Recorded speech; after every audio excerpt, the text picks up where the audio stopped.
GMA Network nagsalita na sa isyu ng posibleng pagpapalit nila ng noontime show. Dalawang variety show ng GMA mapapalitan daw. Totoo kaya? Isang variety show ng TV5 malilipat ng time slot.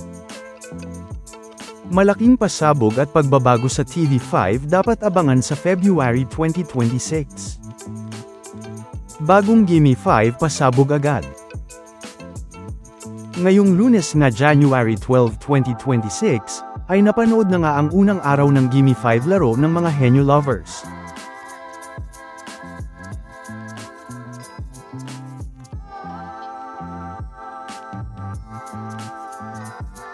Na kung saan ay nakasama naman natin dito ang bagong AI Dobark ads na sina Mr. Vicente at Mrs. Helen, na tamang-tama nga sa segment na ito.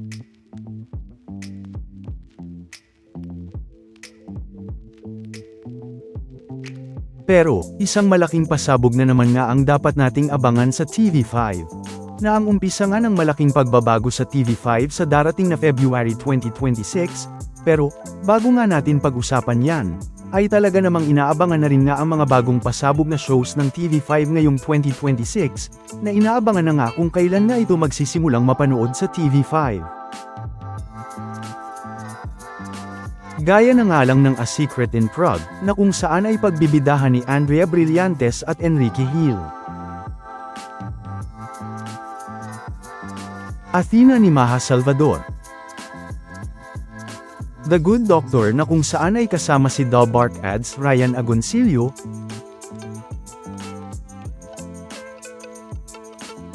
at pagbibidahan din ni Inigo Pascual.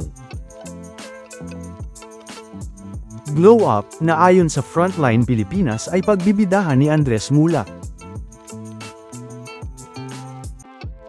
Hello Heaven ni Julia Barreto at Enrique Hill pa rin. Isayaw Mo ni Maja Salvador pa rin. Kumusta?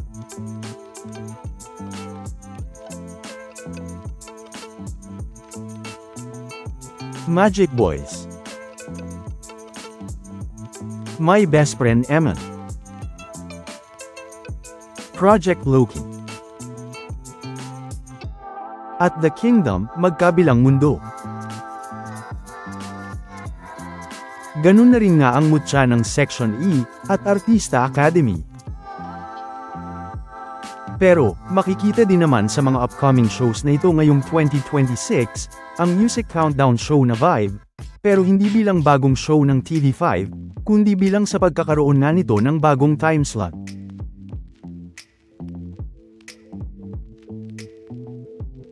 Na ayon nga dito, ay makikita ngang tila magkakaroon nito ng isa pang time slot, at mapapanood na rin ng 12 PM sa Sunday noon time slot, with an extended 2-hour runtime ang musical variety show na Vibe. Na matatandaang nagbalik ang Season 1 ng Pajak Princess noong January 4, 2026, para ipasok sa 12 PM time slot bilang kapalit ng ASAP, at kung magkakaroon din nga ng 12 PM time slot ang Vibe bilang Sunday noontime show ng TV5, ay yan nga ang dapat nating abangan soon. Pero, kailan nga ba mapapanood ang mga bagong shows na ito ng TV5? Matatandaang, ayon sa Frontline Pilipinas noong unang linggo ng January, ay patikim pa nga lang ang mga shows na napapanood natin sa TV5, lalo na nga sa primetime slot ng TV5, dahil pa-warm up pa nga lang daw ito ng kapatid network, dahil sa pagpasok nga daw ng February 2026, ay dito na daw magsisimula ang bagong TV5, sa pagpasok nga daw ng mga bagong shows, na dapat nating abangan dito.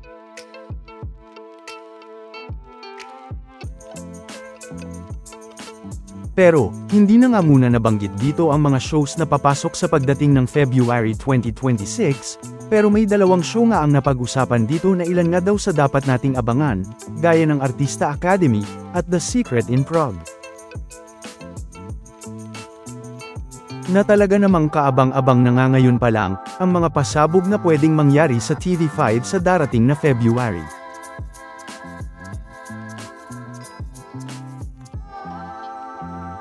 Dahil ayon nga sa Frontline Pilipinas, ay dito daw magsisimula ang malaking pagbabago sa TV5, na mga dapat nga nating abangan.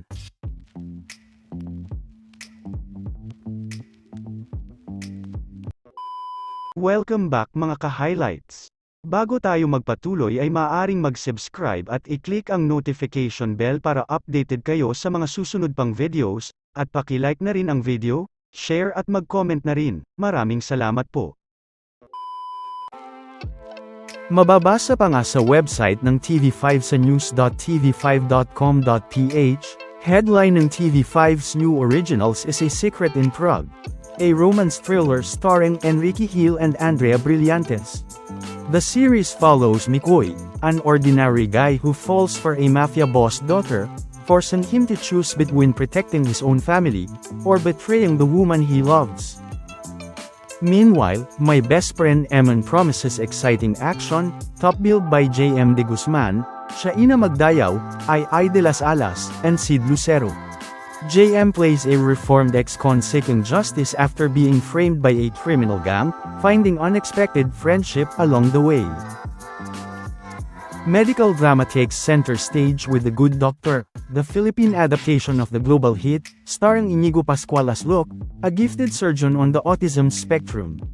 Joining him are Tony Labrusca, Ryan Agoncillo, Jelly de Belen, and Mylene Dizon, in a heartwarming story that balances brilliance, empathy, and human connection. The epic saga continues in the Kingdom, Magkabilang Mundo, expanding the world of the acclaimed MMFF 2024 film, that reimagines our country had it never been colonized. Led by Piolo Pascual, Sue Ramirez, Christine Reyes, Derek Ramsey, and Riza Senon, the series delves deeper into palace intrigues, as Queen Soraya's reign is shaken by ancient bloodlines, and power-hungry rivals. Mystery and suspense collide in Project Loki, starring Marco Gallio, Jada Abanzado, and Dylan Minor. Based on the hit Wattpad novel and produced by Studio Viva and Signal Play, the series follows high school students, drawn into a dangerous game of crime-solving and deception. Dylan will also be headlining Magic Boys alongside João Constancia, Kitch Minemoto, and Baileys as four boarding school freshmen, who discover extraordinary powers, and serve as the last line of defense in a looming battle against evil. TV5 also revives its original reality search, Artista Academy, now hosted by Julia Barreto and Sian Lim. Aspiring talents face weekly challenges, mentorship, and eliminations in their quest for stardom. Completing the new reality slates are Isayaw Mo, a high-energy dance competition where seasoned street dancers are mentored by celebrity performers, and battle it out weekly in live showdowns to determine the country's ultimate dancer. Nailan nga lang sa mga bagong shows ng TV5, na talaga namang kaabang-abang na nga ngayon pa lang. Samantala, naging maugong nga ang mga balita, patungkol sa GMA Network at sa Showtime, na mababasa pa rin nga sa ilang mga articles gaya ng PEP-PH, ang mga tanong sa posibleng pagtanggal ng GMA7 sa Showtime, at ang tanong nga kung papalitan na daw ba ang TikTok clock at ang Showtime. Na mababasa nga dito na, totoo bang papalitan na ang TikTok clock? Totoo bang wala pang katiyakan ng renewal ng It's Showtime sa GMA7? Ano kaya ang ipapalit sa dalawang programang ito kung sakali? Pero, ayon sa Energy FM noong January 7, 2026, ay ayon daw sa management ng GMA, ay hindi daw totoo ang mga bali-balitang ito, o ang mga isyu na papalitan daw ng GMA7 ang Showtime sa kanilang time slot.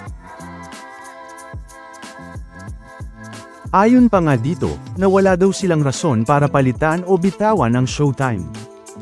Dagdag pa nga dito, ay wala naman daw nagiging problema ang Showtime bilang kanilang block timer, at content provider sa kanilang network.